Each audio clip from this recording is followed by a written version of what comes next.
Hi guys, welcome back to the Improvement Season podcast. It's me, Steve Hall, with the bald head, and it's Mike Challis, Magic Mike on the other end with the, I guess, what can we call it, a nest of hair?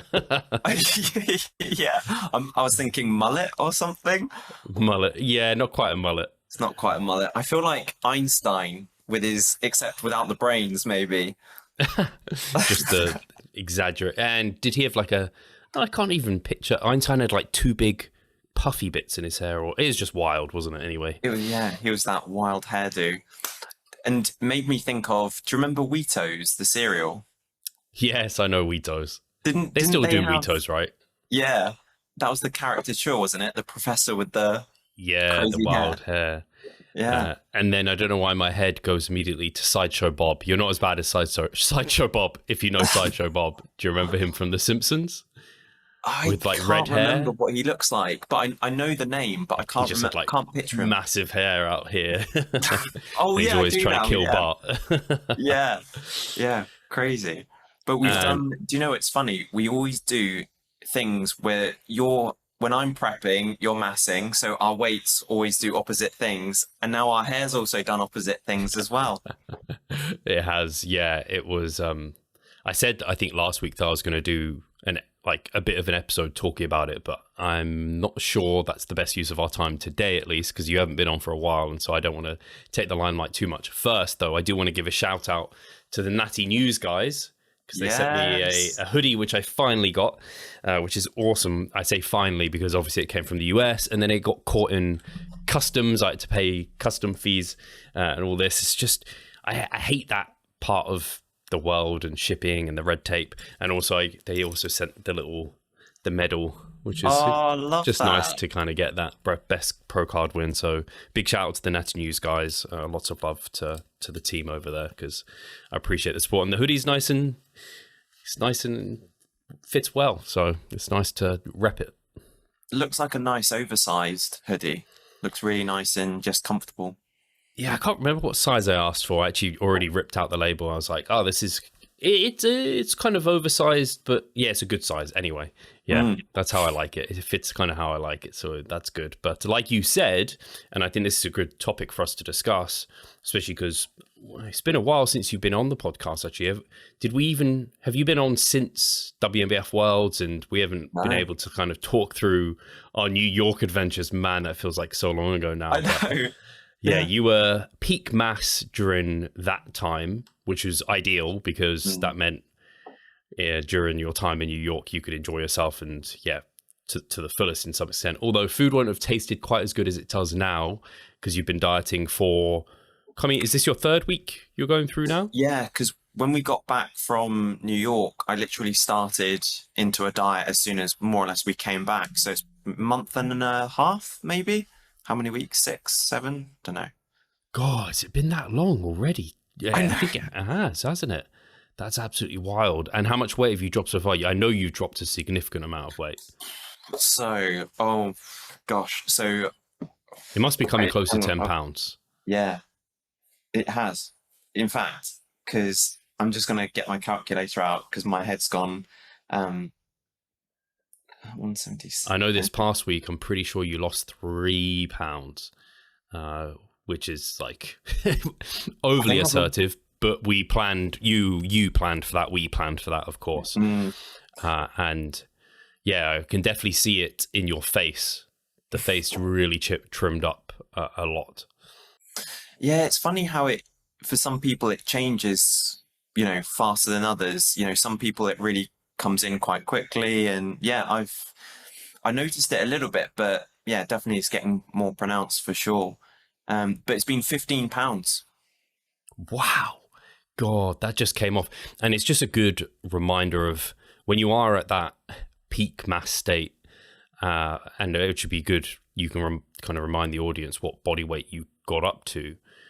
But when you are there, the body's just happy to get rid of it. And you don't have to be scared about, I should only have X calorie deficit because I'm going to risk losing muscle otherwise, because your performance actually, if anything, has been going up still. Definitely. I mean, it's not even barely felt like a diet, if anything. Again, we talk about that honeymoon period sometimes when you get into a diet, and do you know what? in some ways it's almost felt like that still, you know, kind of a month in.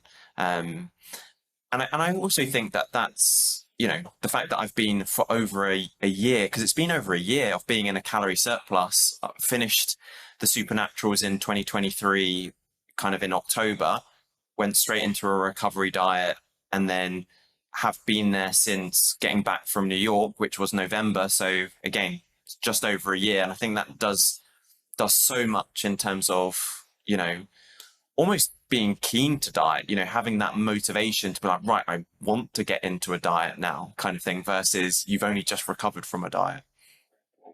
Yeah, it's nothing like if you talk about going into a diet with someone and they're like, oh, I'm not sure about it, like I don't really want to. It's like, is a diet appropriate for you right now? Because yeah, you should kind of, in many cases for the average person, be kind of eager to get into that diet phase. Otherwise, it might not be the time to do it if you're already still holding on to some elements of diet fatigue. And you could still be relatively high in body fat and still hold on to some diet fatigue, just due to it might not have been a year since you last dieted. It might have been relatively recent. You might have a higher kind of range of body fat where you feel your best at. And it's just individualizing it to the person. But you did a great job in the kind of recovery phase post-show. I know that much, which set you up so well, we just had Cliff Wilson on the podcast. We were discussing my kind of recovery diet and how, like, if you can get recovered and still be pretty lean, that just buys you then ages before you have to even consider doing any cutting back, assuming you're good during your gaining phase and you don't like, I could easily eat more than I am now, and I could have during the recovery phase, but it's like trying to keep that ball and chain in check to keep me not running wild. Were there any specific foods that you craved, or was it more just that craving to eat more, would you say? Yeah, I didn't really crave any specific foods. No, I can't really say that I did. Like now, I'm still eating the same as what I did. Like I'm having the protein oats twice a day. It's just like, I just want to have, like you said, more of it. That was exactly the same for me as well. Because sometimes people ask you like, oh, are you going to have a burger or whatever? And I'm like, I'm not really craving. I remember thinking, I'm not craving a burger. I just want more, like you said, oats, or I just want more cereal or whatever, you know? So it's interesting. I'm still there. Like, actually, it's kind of wild to think about it. This tells you everything, actually, in terms of that. My want for more is higher than my want for something more palatable. So Domino's is, as you know, something I love, and me and Charlotte would have regularly. She hasn't really been particularly interested in it. When she was unwell, it was like a food that she just started to not enjoy for some reason. There's a few things like that. I think people get that, right? If you've had like food poisoning after eating a specific food, you like don't want to eat that food again. So it's a little bit like that. And so I would have bought Domino's on my own because I've done that before. I don't know why that seems sad, but it's fine. You can do that. It's sad because Charlotte's here and we could do a takeaway together. But I so wanted Domino's at times. I've done it on my own. Whereas I haven't done that. I've just opted to have, I just want to have my evening salad dinner. Like I'm not really interested in going out to eat, having takeaways. They're cool because they're like social, but I'm still in that just want to eat more food. Yeah. And it's funny because that is almost, would you say, the survival instinct of the mind. The mind is conscious like, hey, I've been starving myself for X amount of time. I just need to, you know, get stuff in almost. It's kind of like that bear in hibernation. It's like, right, we just need input. We just need food. And maybe that's that signal again just takes a long time to switch off. Yeah, it is definitely an interesting one. I definitely turned like a corner a couple of weeks ago, basically after the Christmas period, where I was like, oh, now I feel pretty settled, pretty comfortable. I haven't actually weighed myself since Saturday because I had my tattoo session on Saturday. And you probably saw the inflammation and the edema that I get, which is wild. And so today it came down a fair bit, but I stood on the scale just quickly because I was interested. And I was like, I'm not. Like it was a couple of pounds higher than I was kind of where I was previously. And I was like, my ankle is still puffy as anything. So I could still be holding on to pounds of kind of water weight like through the ankle. So I've just kind of trusted in the numbers that have been taking me to where I need to be. And trusting that I haven't changed my food activity and I'm still like having to control my eating. Like I could go, and I'm not eating at the same time. I think it's important. I don't know how you feel about this, Mike, is not to stuff yourself. Like during, say, for a refeed during a diet, you don't really want to just eat. Well, you want to have more of what you've been eating, but if you just go and to the point of just stuff yourself all the time, that's probably not ideal. So I have been taking care not to just have like my protein oats aren't just more oats, it's also I have like extra fat source, like I'm having a bit more dark chocolate, and I'm also having some kind of cream of rice. So I'm still doing things like that. Like it's not stuffing myself at the moment, which is good, and still sitting with hunger and being okay that I'm a little bit hungry, because everything else physiologically is in a way better place. Like having energy is just so novel right now. I can imagine. Do you find like there are certain things on your, like, say if you go for a walk with Ada and there was a certain point where, oh, I'm actually walking this route faster, or I've got more energy with this versus maybe like a month or so ago? 100%. Yeah, it's little things like what happened today. So actually, this happened is a good opportunity to use this as an example. This hoodie came today. So I don't know why, but Royal Mail always come when I'm at the gym. But the gym, as you know, Mike, is not that far from my house. And I've been doing I've got into the habit of doing this walk before I train, like 10 minutes, quite fast paced walking. And actually again, in line with what you're saying, I've been able to increase the speed of which I'm doing that to like pretty fast paced. And it's just to get in a bunch of extra steps. So then I don't have to do it at another time. I don't have to get my stupid treadmill desk out. So I barely ever use that walking pad anymore. But basically they rang whilst I was on the treadmill. I was like, well, I'm doing these steps on here. Why don't I just walk back? And yeah, that's going to be a bit more steps, a bit more activity. It's a bit annoying, but then I get to pick up this package. And in prep, I'd just be like, nah, ignore it. It'll come another day. Whereas I was like, no, I definitely have the energy to go back and do that. So yeah, it's good being in those situations. And I look forward to when I can quite comfortably kind of afford a Domino's, if that makes sense, where it's just like my hunger's in a place where, yeah, of course I can just settle to have that. I don't need to have my like more filling, satiating meals that are less calorie dense. Definitely. I think the good thing as well is with the experience, it's just a case of time. It's like, hey, it's not going to be like this forever. I know, given another couple of months, hey, I'm going to be in that place. Just, again, don't force yourself to do things now. Don't worry about it. Just know, hey, it's going to come. Time, it's all good. Yeah. Yeah, it's just like you said. I also, to some extent, because, and as Cliff mentioned, he puts a precedence on being leaner. I know that I might be holding back complete recovery or some recovery aspects, and might rely more on time than on accumulating body fat quicker, because I know like high 170/180 pounds was where I thought that's like my lower end of where I feel good. And I'm not there yet because of like Cliff likes that slower, leaner kind of body comp. The good news is like gym performance and everything's in a mega place. So I'm kind of taking advantage of that. I don't think it's for everyone taking that slower approach, but at the moment I can't make a full assessment. But it's working okay for me. It definitely isn't something I'd use for like a lot of clients. I just think it would be challenging.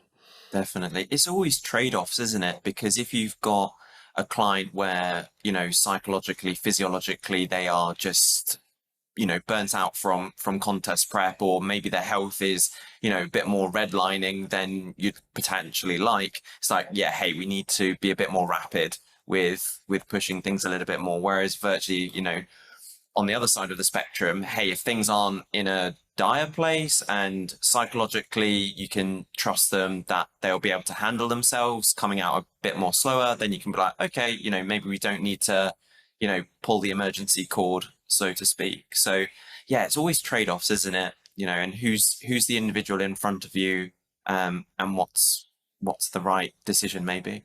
Yeah, for sure. So I'd be interested, Mike, for your diet phase that you've been going through now, what kind of things has it reminded you of that you've maybe learned before? And has it taught you anything new this time around? Is there anything you've kind of, as going through it, you're like, oh, that's a good reminder, or, oh, that's something different this time around? Good question. So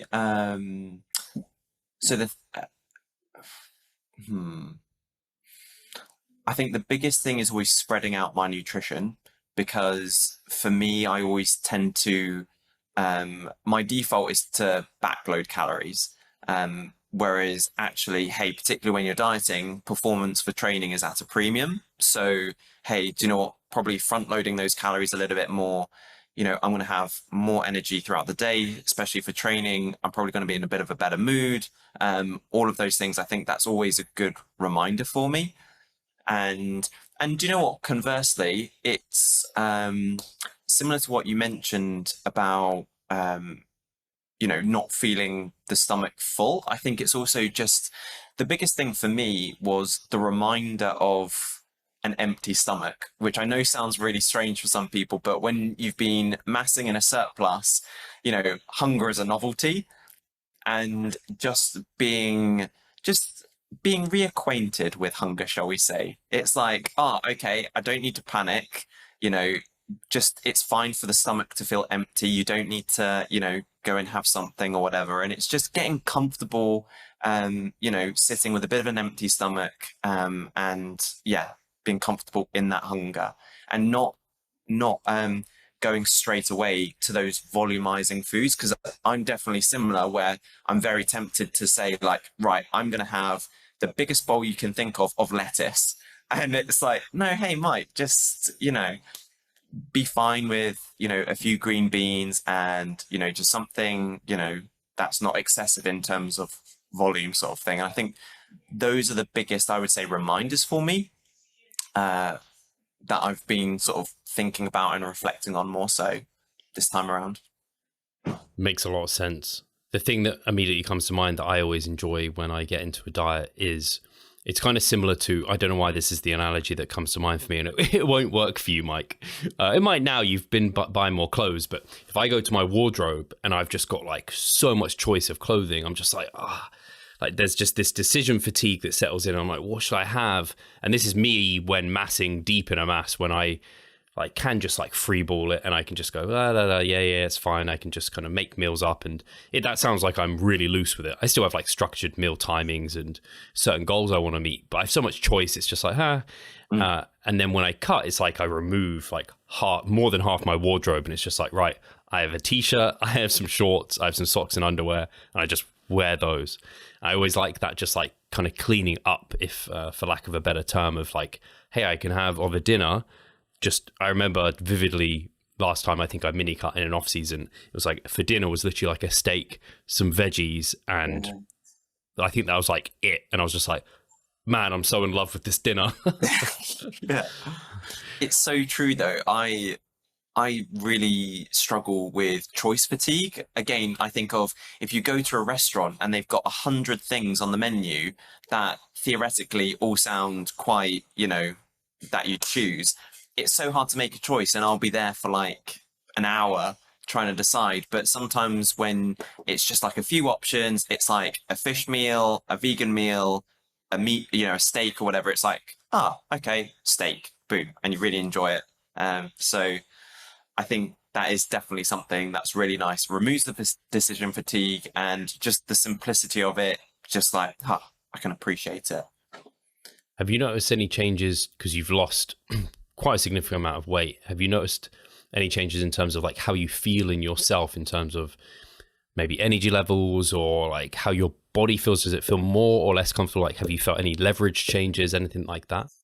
I haven't noticed any leverage changes in the gym yet, but I definitely, and I was thinking this to myself yesterday, where I just feel lighter, but for no loss of strength. So when it's like when you're dropping weight, but your pull-ups and your push-ups and all those body weight exercises are improving, you're like, I feel great. So again, I feel in a really, this is kind of almost like my sweet spot, I would say, where, hey, performance is still awesome, but actually I feel lighter, I feel healthier, and I just feel good. So yeah, I think that's the biggest thing that I've noticed, where I just feel lighter, but not at the sacrifice of deep in prep, where, hey, performance is a bit, so performance is great, but feeling lighter and good. Yeah, this is Yeah, like you said, it's that honeymoon phase, and you kind of, I think I actually said it to you in the check-in, where you kind of want the diet to be as easy as possible. We don't really want you to have any real big diet fatigue. Like, yeah, it might creep in. It's going to creep in towards the end, but we don't want like any sense of prep levels of diet fatigue. And that's a consequence of people either going for too long, trying to lose too much, or lose it too fast. And so we're just kind of like, we're not speeding. We're kind of going at the pace. We're riding that limit in terms of efficiency. And yeah, I'm glad to hear that. And I guess our goal was to get you about 10% above stage weight or so. Is that kind of where we're thinking, isn't it? Yeah, definitely. Because I think that's just a good point. Knowing myself, knowing that, hey, we're not going to let things get out of control when we're surplusing the rate of, I think we had it was probably a bit on the slow side at times over the last year with regards to my rate of gain. But overall, I would say the rate of gain was good, and it really allowed a long window to just be in a surplus. So I think if we can keep doing that and keep maximizing the window for being in a surplus, I think hopefully that's a recipe for success and as much progress as possible. Yeah, I really think there's a fine line with this, but I've been at so many opposite ends of the spectrum of like gaining too fast and then gaining too slow and then gaining a little bit too fast. And then I hope this time round for my gaining phase, I approach it similar to how my goal is to approach it similar to you, where, yeah, post show, I'm kind of in a surplus for a year and I don't have to worry about any sort of diet. And that will mean gaining at a really nice slow pace, because you can go, there is such a thing as too slow, I think.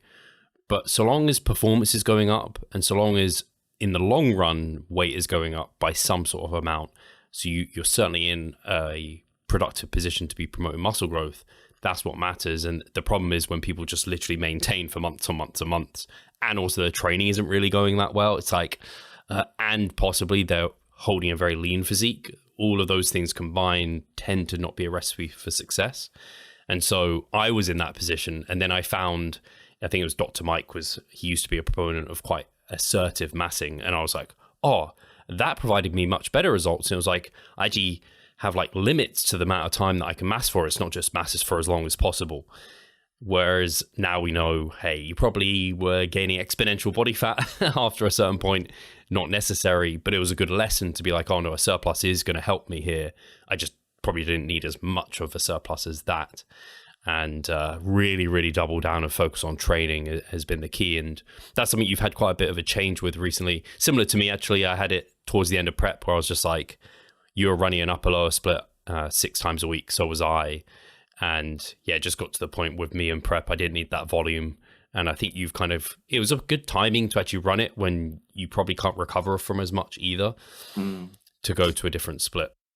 Yeah, definitely. I think it's funny, we can sometimes be very comfortable just doing the same things over and over again. But I think there does come a certain time when you forget that, hey, a little bit of variation can make a huge difference in terms of your overall enjoyment, your overall just like eagerness and passion to put more into things. Like, we're always putting everything into our training, but at the same time, sometimes when there's that little bit of extra novelty, you've got a tiny bit of extra eagerness to, you know, to train a little bit harder.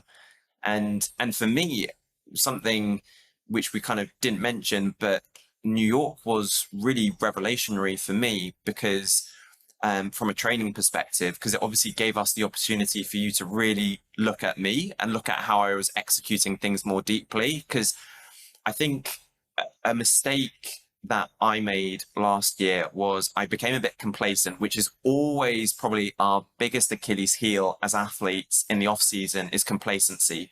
We get caught up in the status quo. We stop doing the things that get us progress. And I wasn't checking in form videos as much because, you know, I thought, oh, hey, my form's fine. You know, I don't need to check in with Steve. We can just focus on other things. And actually you picked up on a lot of things, namely, right, can I be more aggressive with my concentric reps and actually not compensating my lack of body position in a way. So to give an example for the viewers, like say with a lateral raise, you gave me the cue of, hey, keep driving with the elbow, you know, don't let kind of the wrist creep up. And little small tweaks like that just have radically changed, you know, how my failure, you know, my kind of proximity to failure, but also just the stimulus as well. And consequently, we're now finding my volume has drastically reduced because the quality that I'm getting and the stimulus that I'm getting from the exercises has gone up. So yeah, it's really changed things, which is exciting, very exciting. It's a big win as far as I'm concerned. And you said it was kind of like a fault of your end, but also it was a good reminder for me to not allow myself to think, hey, for example, with you, like you're an advanced athlete. I've seen your form videos. They're all great. I don't need to see them anymore. And I've even probably said to you at times, Mike, when you were sending in form videos a lot, like, I don't need to see these again. It's fine. But actually, I didn't need to see them again as soon as that. But it was a good reminder to me to be like, hey, chase clients for form videos when I haven't seen them for a while, just to take a look in and make sure that everything's looking just how you want it to. And also, don't be afraid, again, as a coach, when you are coaching, to speak your mind. Because I think sometimes, at least with me, if I have an advanced client, like, again, you, Mike, I might not want to critique as much as I do someone a bit newer. And I might think, they're clearly doing it that way for a reason. But actually, it's always fine to ask and just be like, is there a reason you're doing it quite like that? Actually, I do it to you quite a lot, Mike, where I'm like, is there a reason you're doing this? Yeah. Because I'm not sure about it. And then sometimes, I don't know, it might be that my words mean that you change it, or it might be that actually very often you have a reason exactly to why you're doing it that way. And that's great. You just get a better understanding for that person. So yeah, it was a good reminder. One, to make sure I'm always chasing for form videos, at least every now and then, and don't like just let them go on their own. And then two, to question when I think something might not be quite there. And I guess third, something that unfortunately when you work online you won't always get that opportunity, is actually just spending quite a bit of time with you, Mike. I learned not only about you as a person, like a lot actually, which was great because we just have never had that opportunity to spend that much time together, but also to like see how you're moving in the gym and really get a good understanding of kind of what I needed to tell you to try and get more out of you. And man, it's so great finally that, you're not that kind of freak who needs tons of volume, because I imagine your workout efficiency is better, not only like more effective, but way more efficient now. And do you know what? In a weird way, it's relieving as well, because it feeds your ego a little bit. Because sometimes when people say, oh, you know, you're a grinder, you're a kind of, you know, you're an anomaly, it almost feeds your ego a little bit, and you go, oh, I am a grinder. And so you grind because of the ego a little bit. So actually just to get that reality check, it humbles you, but levels the playing field as well, to say like, hey, no, just don't worry about that. There's an explanation for why you're able to grind, etc. Yeah, just focus on you. So yeah, it was a good lesson. And I guess it makes me think of, if ever you are thinking, oh, I'm a bit of an outlier, I'm a bit of a special snowflake. Most of us aren't. So if you think you are, maybe really dig into that and be like, am I a special snowflake that needs 30 plus sets for X muscle group? Or is it that I'm not quite doing something right with my process and can make it more effective? Makes James Hoffman and his like eyebrow raise, if you remember that. So yeah, just same with like calorie intake, anything like that. If you get a client and they're like, oh, I need this many calories to mass or something, and then you kind of dig into it and you're like, are you tracking accurately? Oh, maybe their step count's really high to like lead into this high intake.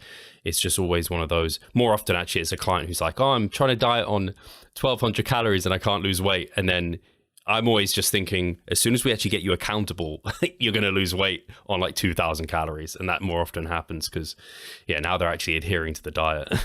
Exactly. And just on the point that you mentioned about, sometimes it's beneficial just to question. You know, you're not necessarily expecting an answer, but just putting that question out there can be so helpful, because it just gets the athlete and the client thinking. And that is really good because we can use the example of our most recent check-in, because I think you mentioned that, say, like with my lat pull down, you just wanted to collect. Do you have a clear cutoff for when you're stopping your lengthened partials? And I was like, yes, I do.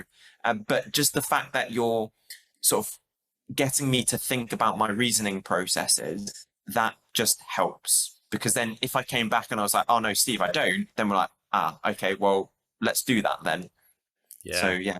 See the progress you would like? Are you sick of writing your own programs? Or perhaps you need some accountability in order to stick with a plan? Then it's time to start working with us. We at Revive Stronger offer a truly personalized coaching service. You'll get more than just an email with some macros or random cookie cutter program. With Revive Stronger, you will be the center of our attention. You will receive your own fully individualized training protocol alongside a customized nutritional strategy. We created the coaching around your needs, wants, personal preferences, and your own unique lifestyle. Every single week, we delve into your program in order to make appropriate adjustments so that we get the most out of your time and the best possible outcome. We help both female and male athletes to seriously change their body composition by adding more muscle mass and decreasing fat tissue. Additionally, you get access to our exclusive Revive Stronger member site, where you'll be able to watch over hundreds of hours worth of educational content. No matter if you're a competitive bodybuilder or just want to look better, if you need help with your progress and taking your physique to the next level, our coaching is for you.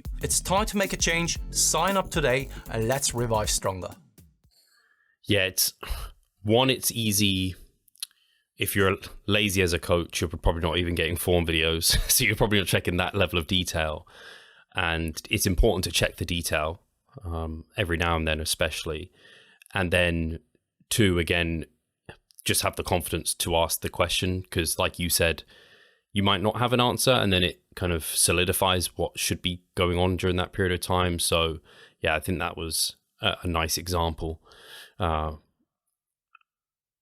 have you got any other thoughts regarding your diet at the moment? You've got a couple of refeeds this week, right? Yeah, so I've got it's funny because at the physio clinic where I'm at right now, we don't have a Christmas dinner or party because most of the time everyone's busy, everyone's got their own thing. So we have our Christmas dinner / we have a social in January.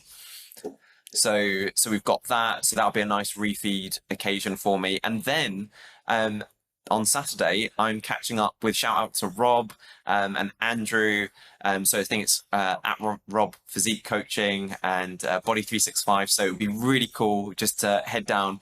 I liken Rob's gym. It's basically like a kind of Dragon's Lair come Bev Francis, but in the space of like, a garage gym type thing. It's just like awesome. You've got all these pictures of like Phil Heath and people, and he's got like a TV with the Olympia going on in the background, and it's like, this is totally like filling my bodybuilding passion at the moment. So it'll be great.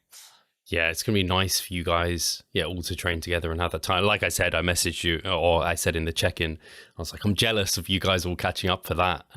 But fortunately, I have my own kind of, I guess, it'll be a bit of a different experience because for those that don't know, Milo Wolf and Dr. Pack have their own gym as well now. It's I don't know if I can disclose the location, so I'm going to keep that under wraps. So they probably wouldn't care, but they've got I think it's on an industrial estate, so they've got like a proper setup. They could probably, I know they're using it for like filming and content because both of those guys are like YouTube wizards at this point and have grown a lot over the last month. But yeah, I'm catching up with them, so I'll be getting my own kind of gym sessions done. What do you guys have planned? Have you all like lined up a certain session, or are you doing your own things? I think we're going to do our own thing. So I've got legs. I know Andrew's got upper body or... Probably he doesn't train his legs much. Yeah. Men's physique. I don't know if he's doing push or pull, but Rob's got a few new pieces of equipment. He's got a new row and stuff. So So I'm not sure what Rob's doing, but he's also recovering from illness, isn't he, as well? So he's probably still easing back into things. Yeah, he's been down with an illness for a long time, and I don't know if there's something going around the UK. Like I've seen it always feels like you see something in the news about like when someone's sick, then you start seeing everything in the news like, oh, there's a sickness going around, and I don't know, some people are worse impacted than others. But yeah, hopefully, he said he turned a corner this last check-in, so hopefully for the weekend he'll be in a better place. And then you guys planning to go out for food again after? Yeah, so hopefully we might go out for lunch, like go out to the pub or something. Yeah, it'll be awesome. But on that note, actually, of an illness, so I have definitely noticed that in the clinic with a few patients. So I had 2 patients. I know I'm just mentioning this because I think it'll be helpful for some of the listeners, because I had 2 patients yesterday where they got really sick around December time. And they actually noticed that, you know, maybe their pain and some of their problems were worse. And similar to sometimes, you know, if a client was to get ill, you know, and they were like, why is my weight not going down, or why is my weight doing weird things? And it was like, hey, you've got inflammation in the body, you're fighting an illness. And it's always about thinking like, hey, the body isn't this separate thing of different systems that are totally separate from one another. It's all interrelated. And, you know, I was saying to them like, hey, probably, and pain is also influenced by so many different things. It's not just a structural related phenomenon. And so, you know, sometimes if people are struggling with pain or injury and they're wondering like, you know, why is it getting worse? You know, there could be a lot of other variables in the picture that could just be distorting the picture a little bit. And again, I always say to people, just like with weight, just like with other things, recovery is never a straight line. It's always this. But like we do with so many things, we look at the long-term trend and look at what it's doing versus the day-to-day. So yeah, I just wanted to mention that because you reminded me of it. Yeah, for sure. Yeah, pain is such a fascinating topic, which we could probably do an entire podcast talking about it, and not even being experts in that field. Obviously, you're a bit more of one. You're much more of one than I am in that regard. But yeah, it's definitely interesting. And yeah, hopefully he's on the up. He did say he's been like up and down a little bit, but like zooming out, hopefully overall better. And are you guys filming some content? I imagine you are, because Andrew's going to be, he's always on top of that sort of thing. He's got all the gadgets and the gizmos, so hopefully we'll get some content down. I'm actually quite excited because me and Rob were just going to have a look a little bit at his posing and just see if there was any little tweaks, particularly maybe with his back poses, that we can just, because sometimes when you're there in person, just like, oh, have you tried this? Or, you know, tweak this, you know, it'd be exciting to see if we can, make any small improvements in that respect. I know you will be able to, because I said it to him in his like recent posing that he sent across, where I was like, there's definitely room for improvement on this posing. On his back poses, I know on his rear double bicep, he pinches his scapula a little bit, so you'll be able to help with that. And then I would be very interested to know if you can get his front lat spread looking better, because I think he's actually got a really good front lat spread potential, but he doesn't show it as well as he could. Something to do with his shoulder positioning, scapula, something. He kind of flattens himself out. So yeah, it'd be great to see you kind of make those look even better, because yeah, I mean, you need every little bit as you kind of are trying to turn pro, and even to place as an amateur now in like the top 3, like you just need everything to be so yeah, that would be great for you to do that. And I'm filming, I know I've got big content I'm filming with Milo and Pac. Nothing on my end, they're much better than me. They have a videographer there who will be doing bits and pieces, so yeah, they have their own videographer and everything. I'm doing a back and then an arm workout for Milo, I think, which is great because that's actually how my week lined up in the end, because I had to move some things around. Actually, it would have been back anyway that day. I just moved my push and pull sessions around to allow my calf a bit more time to recover. I trained my calves and my legs immediately the day after my last calf tattoo, and that was a bad idea. You should have seen, like, I just looked like I had a tree for a leg. Like, it was so inflamed. It was not good. Whereas this time around, it was, much more settled, to say. So hopefully the information's mostly gone by the weekend. But, and then with Pac, I think we're doing something surrounding like realistic expectations as a natural physique, like enthusiast, because I think a lot of people don't understand how slow results come and what that might look like person to person. So it'd be cool to do some content with them. And yeah, YouTube is obviously this is coming out on YouTube, and I do some vlogs now and then, but I've never really dived into like doing YouTube. I feel like I do Instagram because I just spend quite a lot of time there, whereas YouTube has always been like throughout a podcast, throughout like a vlog, but never really like in the YouTube community. And like the noble natties, you probably haven't even heard of that term. Have you heard of it? No. So there's like a group of noble natties. I've never really got involved with them, or like, I don't know, Milo critiques people, and like I've not done those. And it's an avenue that I'd definitely be interested in. So I'll probably talk to them about that. Similarly with you, with talking with Rob and Andrew, who are both like trying to build their online coaching. So you'll probably have a lot of good chats surrounding all of that. And it's always fun to do that.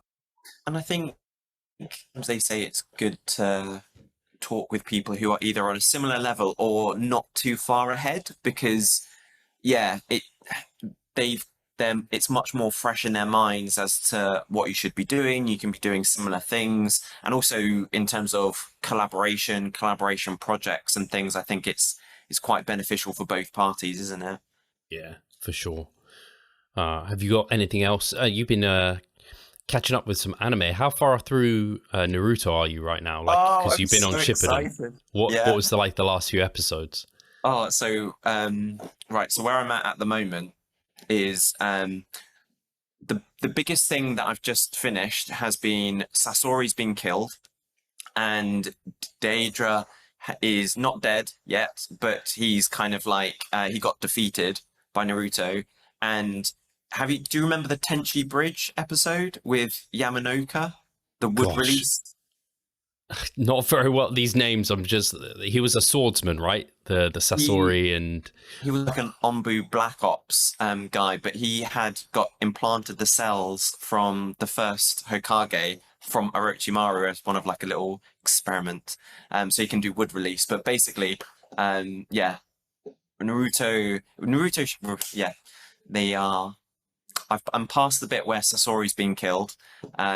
And Gaara's been saved and he's alive, but they are just still trying to find Sasuke, basically, and they're kind of in that mode. And Kakashi's still recovering from using his Mangekyo Sharingan. Yeah, I think I know where you are. I think I know the guy that there's so many names, and I really like that wood release guy. He kind of disappears towards the end of, I won't say any spoilers, but he disappears towards the end of Shippuden, and I was sad about that because I quite liked him.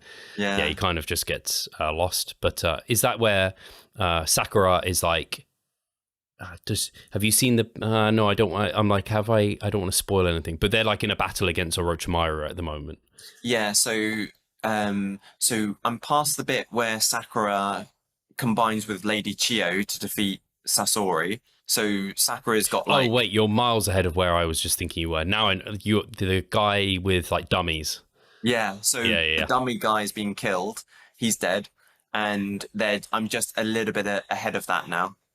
Okay, nice. Yeah, that's badass, actually. That was Sakura at her best, I think, when she was in that battle. Because, the old animes don't really give female characters their props very often. So at least she got some there. I need to rewatch Naruto, though, clearly, because I'm like scrambling to where you're at. But also, there's a lot of characters and a lot of hard names. So I can't even think where that battle happened with everything else, but there's still loads to come, because you know who Pain is, but you kind of you haven't seen that the Pain arc hasn't occurred yet. No. Which is probably my favorite, to be honest.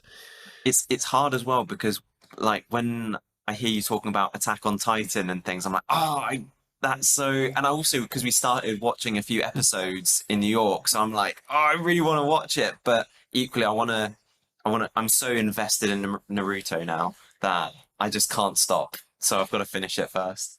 I almost said to you the other day, you're a one anime type of guy, right? You don't watch multiple at once, and I'm exactly the same. I can't watch multiple at once. I have to just like watch one, which I'm watching Hunter x Hunter again, rewatching it.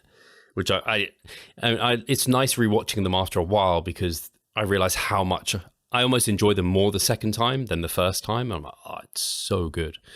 So I'm excited for you to watch Attack on Titan properly eventually, and then rewatching it will be even better. Especially for Attack on Titan, you'll understand why once you've watched it once. Have you seen it 3 times? Just twice, I think. Yeah, okay. Just twice. Yeah, I haven't.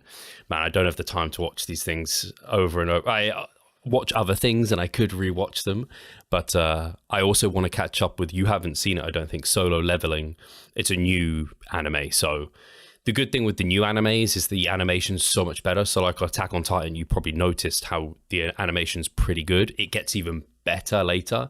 Whereas Naruto, the animation is, especially original Naruto, it's not great animation a lot of the time. But thankfully the storyline, I think, carries it really well. And there's so many characters and it's very interesting in that regard. But yeah, that's the anime segment of the show done. Yeah, I was gonna say as well that I was used to Dragon Ball before that, so Naruto wasn't worse than that. So it was kind of like, hey, it's only gonna get better from here. And sometimes they go backwards, because I feel like Dragon Ball Z was better than Super. Super was like a bit too. I just think of Goku and Vegeta. I'm like, why are they skinny now? It frustrates me so much. Like the physiques went downhill, and the personalities, particularly for Goku, just frustrated me so much. Yeah, definitely. Where I was going to go, so we could actually probably talk about a bit of New York and that sort of. I actually don't know what we'd want to talk about it with what happened in New York. It was mostly we tried to. I was going to vlog it and do all the food reviews, right, and then ended up not being able to do that. But I think we both in the end had the same conclusion of which our favorite food was, right? Yeah, it was the Bleecker Street pizza slice, wasn't it? Oh, that was your. That's interesting. Yeah, that's a good point. As a standalone, not a whole meal. Yeah, like that. It shocked me so much in terms of like, oh my goodness, the crispiness of the base, the intensity of the tomato. I just remember like, oh wow. But it was just a teeny slice. It wasn't even a full pizza slice that we had, was it? Half a slice, yeah. I was when he brought them out, so we went on a food tour for those who don't know, and one of the locations was Bleecker Street Pizza, which was on my list of where I wanted to go anyway. And I was like, amazing. And he brought out this whole pizza and there was slices. I was like, wow, we're all going to get a slice. That's so mega. Like, then we can tick this off. And then I picked it up. And as I was picking it up, it like broke in half. I was like, oh, their slices in half. And so, yeah, it was kind of done in like 3 or 4 bites. But I agree with you. As like a standalone, that was probably the most New York special food that was had, and I would love to have that again. But then as an experience, I think, was it the final day for you at what was the diner called? Was it Tom's Diner or something? I can't even remember now. I can't remember, but it was in Brooklyn. Yeah, because you posted it on your story recently, and I was going to message you because I was going to say, if that had been my last meal, I would have died a happy man. Because that was just, I couldn't imagine anything better. And for me, the chocolate milkshake, it just blew me away.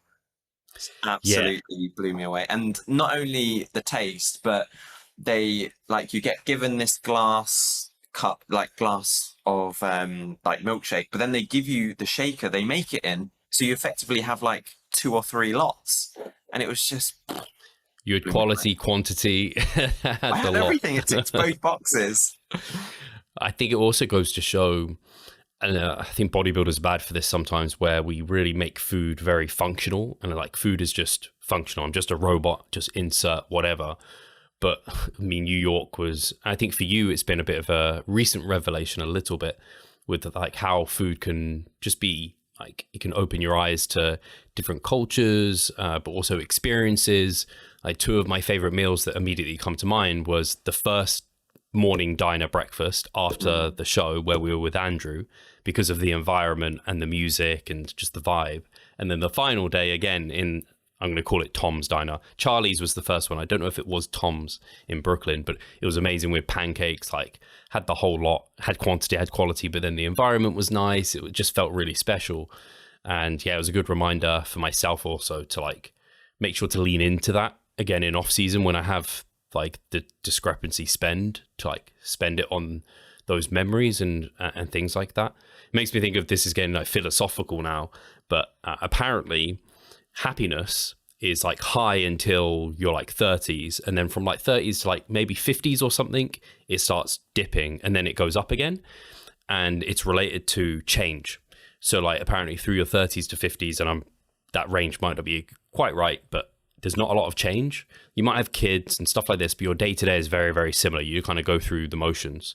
Whereas when you're young, everything's changing all the time, right? Like you're going on holidays, you're seeing friends, you're going to school, you've got exams, you're going for parties, like whatever it is. You're like losing your virginity for the first time, whatever. Like there's all those things going on. And then when you're old and you're retired, then you've got all the time to like see grandchildren and do various activities and spend the money that you've kind of saved over the years or whatever. So apparently happiness again goes up. So it's just a good reminder for me and for this year, like don't get too, like the grind is real, right? And yeah, definitely you need to grind some stuff out, but don't forget to like enjoy change and do stuff. Yeah, and it reminds me of like I made an Instagram post the other day about like acknowledge or savor the small victories. And I think as part of that message, it's like, hey, we're on this journey to the metaphorical mountaintop, but do stop from time to time to enjoy the view. You might not be exactly where you want to be, but it's important for you to stop and acknowledge like, oh, hey, we've come a long way, or this is a great view kind of thing. And, you know, you told me this a lot in our time together through the multiple shows that we traveled together, which is like, hey, Mike, don't let your routine take away from the experience that you could have. So like the example of like, hey, I've always habitually had a black Americano, but it's like, hey, Mike, why don't you just have a cappuccino or an oat milk latte or cappuccino, whatever, because you might just enjoy the experience. And it's that sort of thing where it's like, hey, we're not just bodybuilders, we're still living life at the same time, you know. So yeah, totally agree. Yeah, I think food's a great example because it's so easy to get set in your ways and it's so beneficial too. So I get it why people get really stuck into routines and just don't challenge themselves to go outside of that. But I know for me, I appreciate having Charlotte, who is like not into this thing at all, apart from the fact I'm into it. She doesn't like track her food or pay any attention to any of that. She'll challenge me to try new things. And it's like, oh, like I actually would have never tried that. And sometimes I put kind of almost rules, or I think, oh, I don't like, I know I've done this with loads of things, but one that comes to mind is pastry. Like in my head, I told myself, Steve, you don't like pastry. And so I just always avoid it. Like someone would offer it, I don't know, it might be a roast dinner, or they'd be like, do you want whatever, this pastry thing? And I'd be like, no, I don't like pastry. And Charlotte like basically bullshit test me. And then I tried something that was like pastry and I was like, wow, pastry's amazing. I get why people eat this.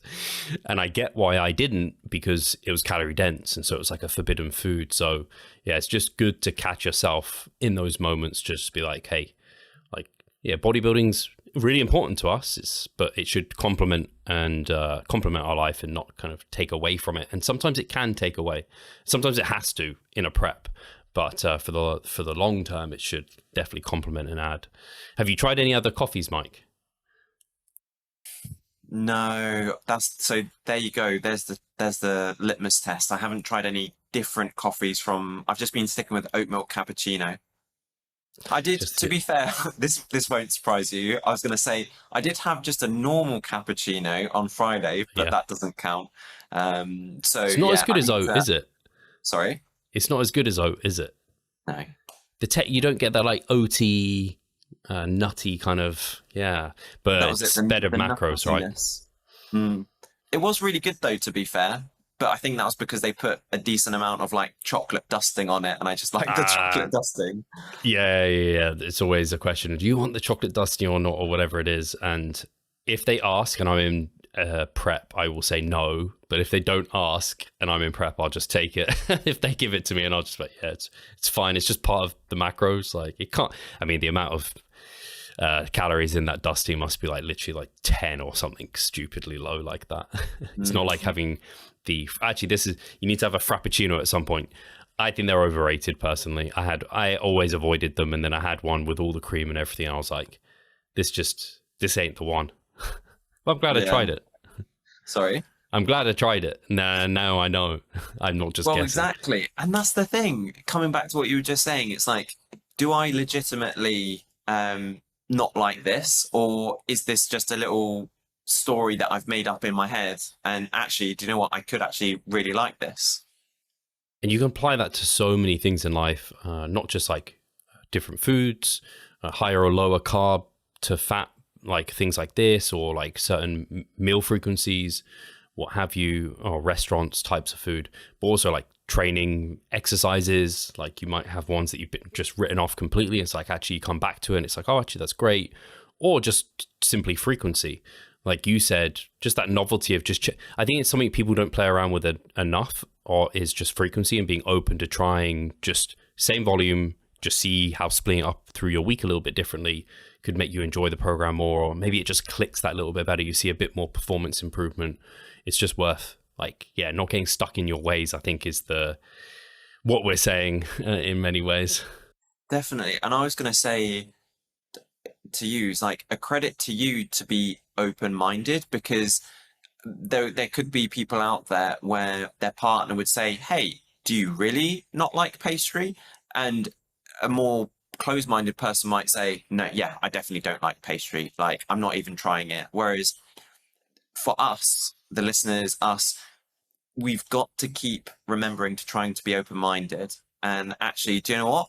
The reality is we're probably not losing anything by trying, but we could gain a whole lot by having a different perspective of knowing like, oh, there's this whole different world out there that I didn't know about that still fits with my goals at specific times. Yeah, for sure.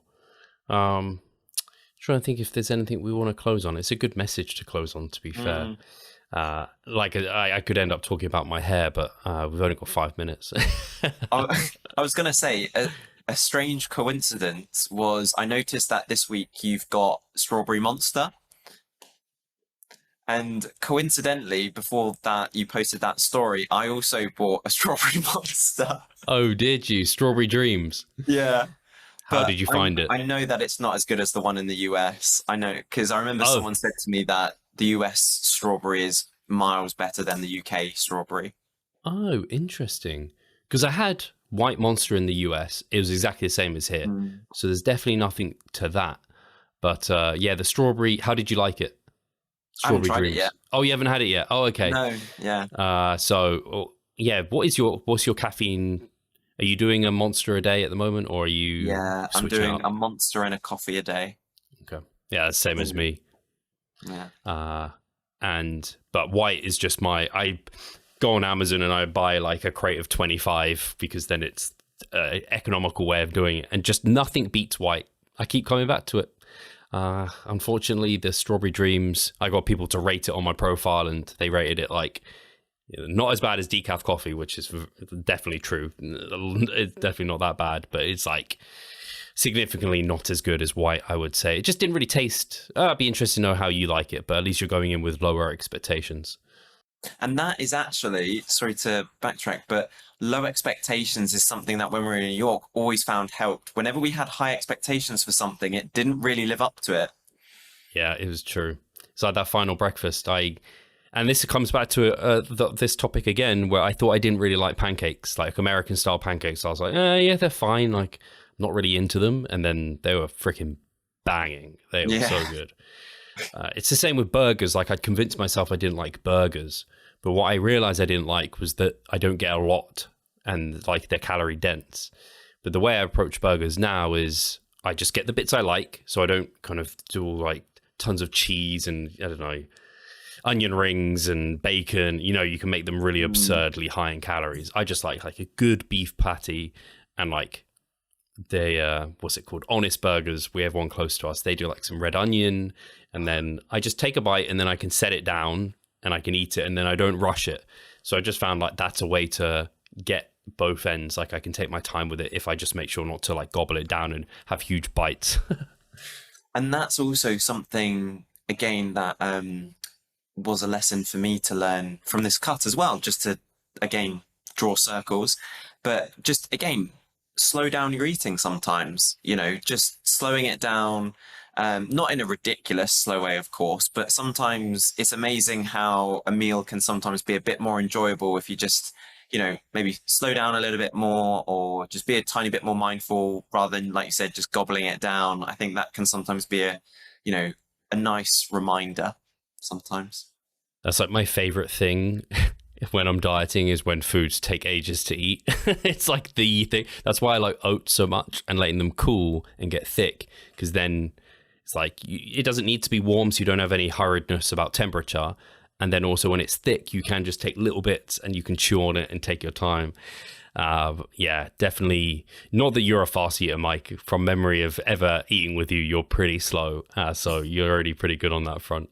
And that's why I knew when we were in like New York and in other places, you'd have probably a smaller meal than me, but you'd finish I would always finish first, and you'd still be eating. I had to really take my time. Otherwise, I would have been in trouble in New York. It would have been easy to have gone wild. But we've come to basically. Oh, go on. I was just going to say, Ghosts in New York was also a highlight for me. Just the energy drink scene is decent. Yeah, I actually asked for one for Christmas, and Charlotte failed me. I sent her a link and everything. It was like £5 for one can, and I was just like, just as like a Christmas treat, get me that. I can't. She gave me some excuse to why she didn't give it to me. It's fine. It's a bit of a ridiculous amount of money to spend on a single can, but it would have been nice in the moment. Hard to take your time with those. Yeah, you can sip on them. Anyway, guys, that's been me and Mike. There you go. Thank you for tuning in, and we'll catch you in the next episode. As always, make sure to give us a comment. If there's anything you particularly want to hear us cover on the improvement season, if you have any questions specifically for me or Mike, reminding you that Mike is not only a coach at Revive Stronger, but he is also a physio, and that is his area of speciality, if I can speak. And it'd be great to have those. Otherwise, give us a thumbs up, give us a share, let us know that you're tuning in. And comment below Magic Mike if you got to this point, and we'll catch you in the next one. Make sure to follow Mike on Instagram too if you aren't. Always putting out a lot of good content, and I know you've been really working on that, and I'm sure that's going to be a big area of focus this year. And your handle is Mike at Mike Revive Stronger, so that's nice and easy for you guys.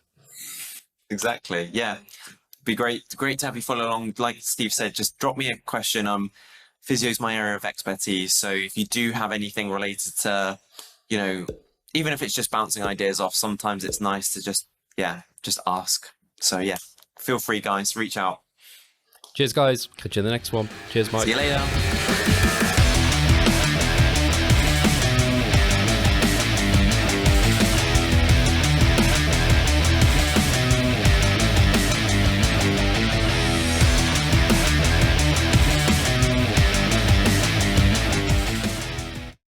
Muscle mass. Sounds too good to be true, doesn't it? It isn't though. It's reality, and we know how to do it, and we will help you achieve this. The Minicut Movement is an 8-week fat loss program to make you lose a huge chunk of fat while maintaining muscle mass at the same time. We will support you from the beginning to the end so that you see the results you would like to and come out of it much stronger. You'll receive a fully automated spreadsheet that is based on your nutritional needs. You can choose between 6 different male and female training templates. Over 30 videos will guide you through each and every single step of the Minicut so that you're getting the most out of your journey and that you always know what to do. But the best thing is that you can start whenever you want. The Minicut Movement is open 24/7. So if you want to learn more or you're ready to sign up, hit the link in the description below. So let's revive stronger together.